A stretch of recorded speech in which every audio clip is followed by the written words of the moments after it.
उसे घड़ी की सुइयों की दिशा में घुमाया। किरर किरर की यांत्रिक ध्वनि के साथ दीवार में लगे बाकी हैंडल भी स्वतः ही घूमने लगे। कक्ष में ऐसी ध्वनि गूंजने लगी जैसे किसी कारखाने की मशीनें एक साथ चल रही हों। यकायक दीवार में लगा 1-2 फुट चौड़ा स्थान बाहर की तरफ आने लगा। धीरे धीरे वो ताबूत की तरह दीवार से बाहर निकलने लगा। फिर वो दीवार से बाहर आकर तिरछा झुकता हुआ फर्श के साथ जा लगा।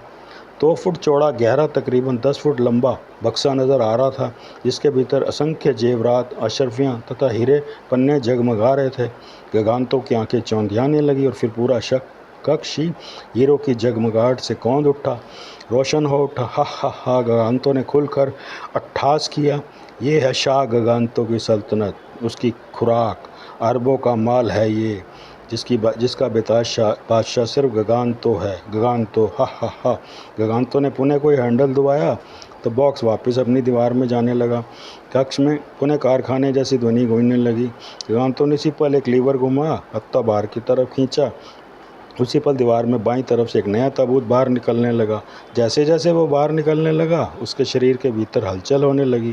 गगांतो यूं उछलने लगा जैसे उसे भीतर ही भीतर गुदगुदी हो रही हो। रुको, ये नहीं, जानता हूँ, अपने अंडे की खुशबू सूंघते ही तुम बेचैन हो उठते हो।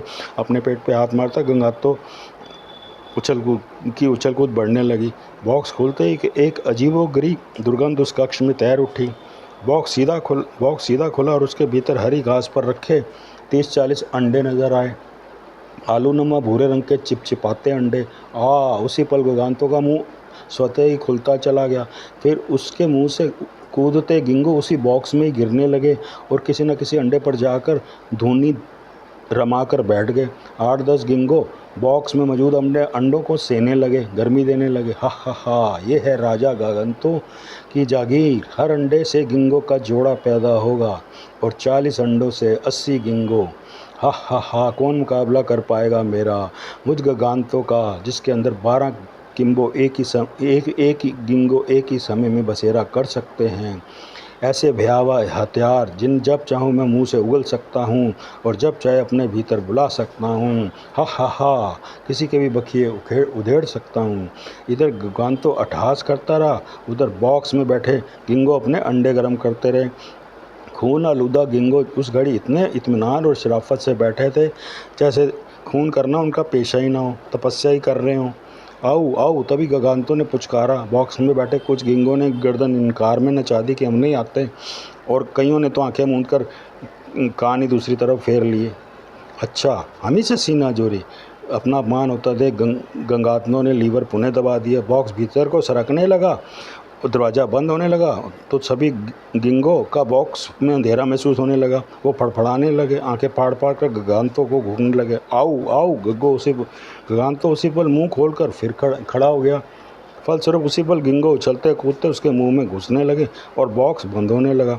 इधर 10 गिंगो उसके मुंह में समाये और मुंह बंद हुआ, उधर बॉक्स पूरी तरह बंद हो गया। जालिम ने इतने जालिम जानवर को भी मजबूर कर रखा था, पालतू बना रखा था। गिंगो प्यारे, तुम मेरी ही पैदाइश हो, मेरे शरीर के ही एक विषाणु से तुम्हारा जन्म हुआ है और मेरे शरीर के अंदर ही तुम्हारी मुक्ति है। कुदरत ने तुम्हारी रचना का सेहरा मेरे सिर ही बांधा है।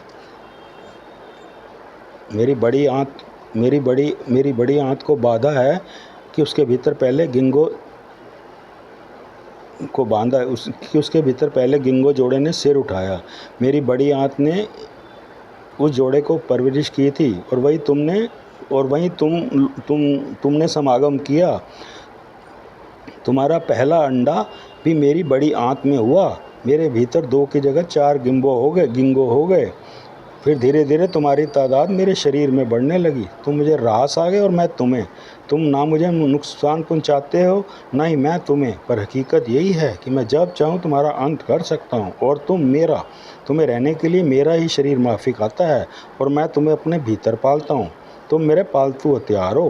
तुम्हारी तादाद बढ़ने के साथ ही तुम अपने अंडे मेरी गोद में देने लगे। मैं उन अंडों को बॉक्स में सहेजने लगा। अब जैसे जैसे इन अंडों में से और गिंगो निकलते जाएंगे, मैं तुम्हारे लिए और मानव शरीर ढूंढता जाऊंगा। तुम खुद ही अपने लिए मानव शरीर ढूंढते चले जाओगे।